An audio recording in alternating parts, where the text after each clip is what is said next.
So this is to the authorities and the people. I'm at Dalston Junction, where it meets Queensbridge Road. So I'm going to show you a location where the houses were set up for the elite to come and the members of the paedophile ring, to highlight this has no connections to them now.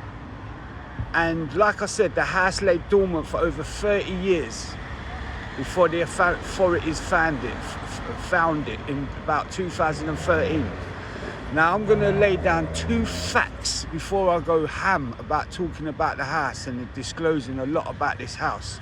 So I'm going to show you a very similar location, yeah, where it was, but you've got to remember there's no connections to it now. And I'm going to just highlight two facts about the house which you would only know if you was in it. You wouldn't know. There's impossible that I could pluck this out of thin air. You could only say this if you was in there and saw it and went through this house. And the authorities know because they would have it down in their investigation. They would have found the two things I'm going to talk about.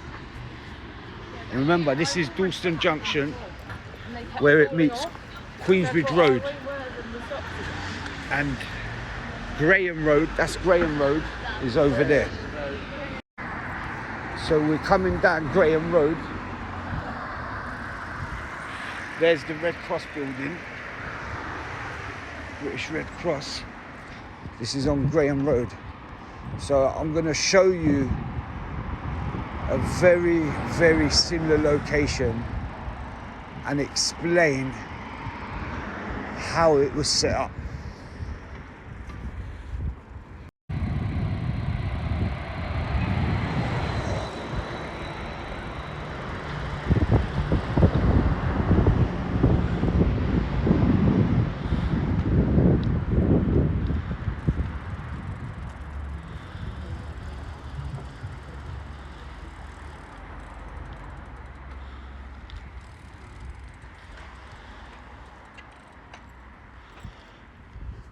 So you have two cul-de-sacs off Graham Road, and they was in the cul-de-sacs and further up as well were members of the lower end of the paedophile ring.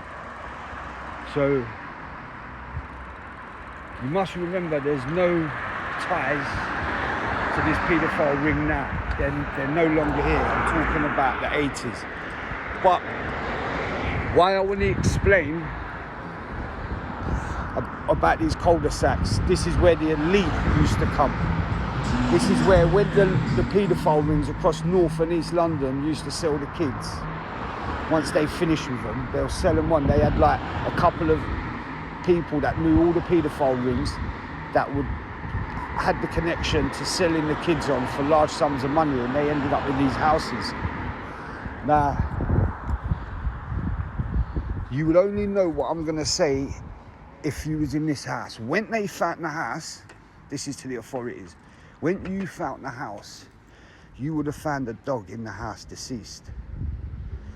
And the dog, you would have found human remains inside the dog's belly. I know because I see them put some human remains into a dog bowl and they let the dog eat it. Now, it sounds crazy, but this is the facts, and the authorities will know this and know I'm telling the truth. Now, another thing, when my family, my dad, found the house and shut it down, they know this as well. I was there because I had to knock on the door and cause confusion. So they opened up the door, and then my dad and a family member was kind of hiding on the side of the wall. So as they opened up the door, they rushed into the house. Now, when they rushed into the house, the dog come to the top of the stairs near the door. And one of my family members hit the dog with a machete. So the dog would have had a machete mark where it was killed around the head area. So the dog was killed with a machete. Now, why I articulate that is because the authorities know when they found that house, the dog was deceased, it had human remains in its belly, and it was hit with a machete. They know that because of the injuries. You couldn't pluck that out of thin air. And another fact, so that's 2 facts. Well, I say, yeah, that is 2, but I'm going to give another one. Another fact is, as you go into the house, at the back of the house, off the stairs, there was like a small room. In that small room was one chair that you sit in, an old telly, a tape player, and loads of tapes stacked to the ceiling, because they was recording what they was doing in that house on old-fashioned cameras, like big things like that, massive cameras. And because back then the cameras was like giant things on you, had to hold them on your shoulder. And in that room they had tapes stacked to the ceiling nearly, mate. Loads of tapes. So the authorities would have found the dog with the machete mark and the human remains in the belly, and they would have found the room off the back of the stairs where there was all tapes, where they used to record stuff and then watch it on the tape player. Now, you couldn't pluck that out of thin air. You could not pluck that out of thin air.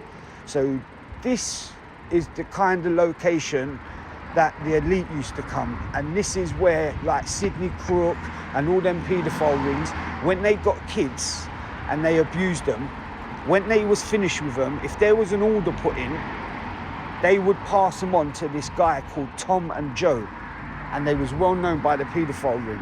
And then they used to sell the kids to this gangster from North London, a well-known gangster who had these houses set up, these big townhouses. Now this is another location here.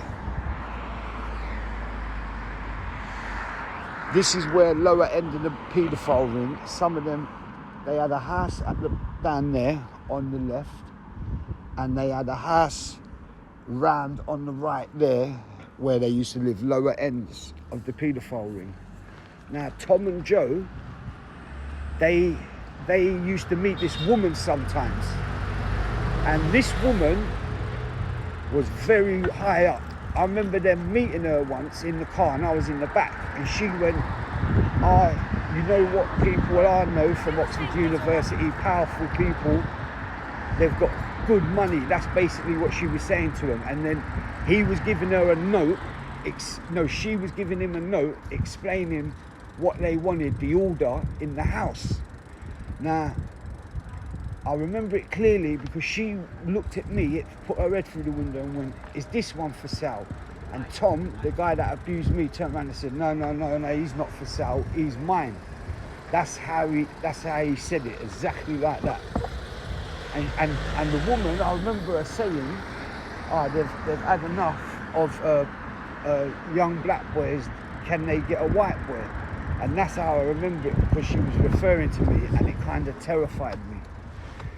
And yeah, so that woman, I'm going to show you off of London Fields. It's called Navarino Road. I'm going to show you the sort of house that woman had access to. If the authorities wanted to, they could check who owned these properties in 1986,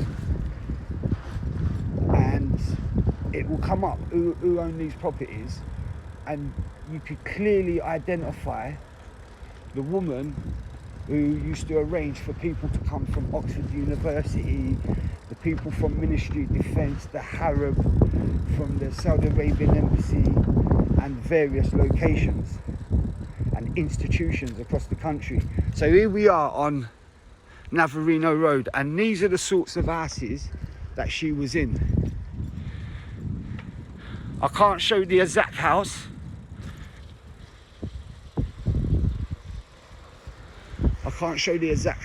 Like I said, there's no connections here anymore, but that is what I want to say before I start going in about the house and how it was set up.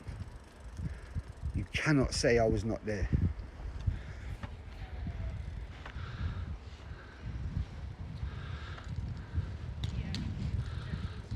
Just coming to London Fields here.